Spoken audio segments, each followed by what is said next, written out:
یہ کوئی نہیں۔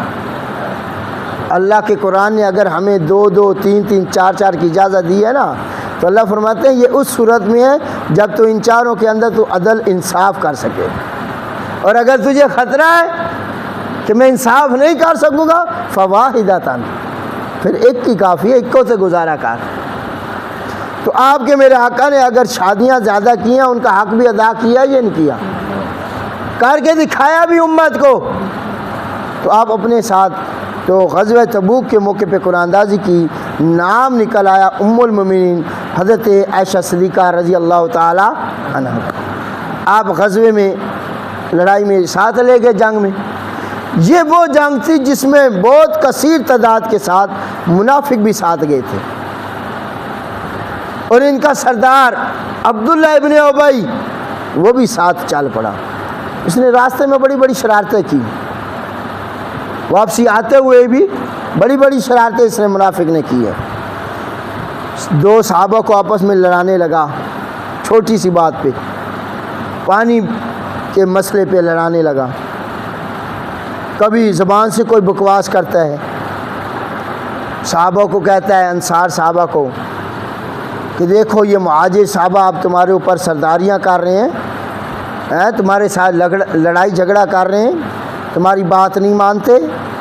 یہ وہ لوگ ہیں کہ تمہارے ٹکڑوں پہ پال رہے ہیں، اگر تم انہیں پناہ نہ دیتے، پیسہ خرچ نہ کرتے تو آج یہ دن تمہیں دیکھنا نہ پڑتا۔ ایسے کر کے اس نے بڑی بڑی اور پھر کہنے لگا کہ آج کے بعد مدینہ میں عزت والے داخل ہوں گے،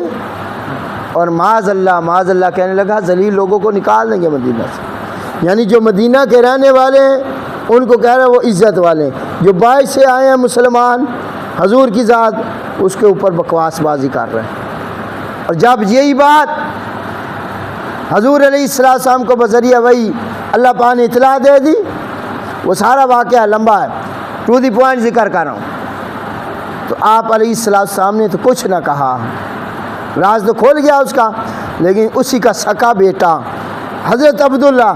مدینہ کے دروازے پہ تلوار نکال کے کھڑا ہو گیا، اور اس نے کہا کہ میرا باپ جب تک اس بات کا اقرار نہیں کرے گا نا کہ عزت والا ہے تو آمنہ کا لال ذلیل وہ خود ہے،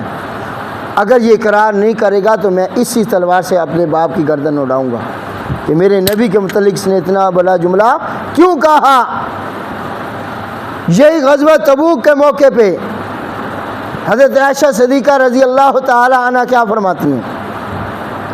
کہ ہم واپس آ رہے تھے، رات ہو گئی، حضور نے فرمایا پڑاؤ کھا لیتے ہیں، آرام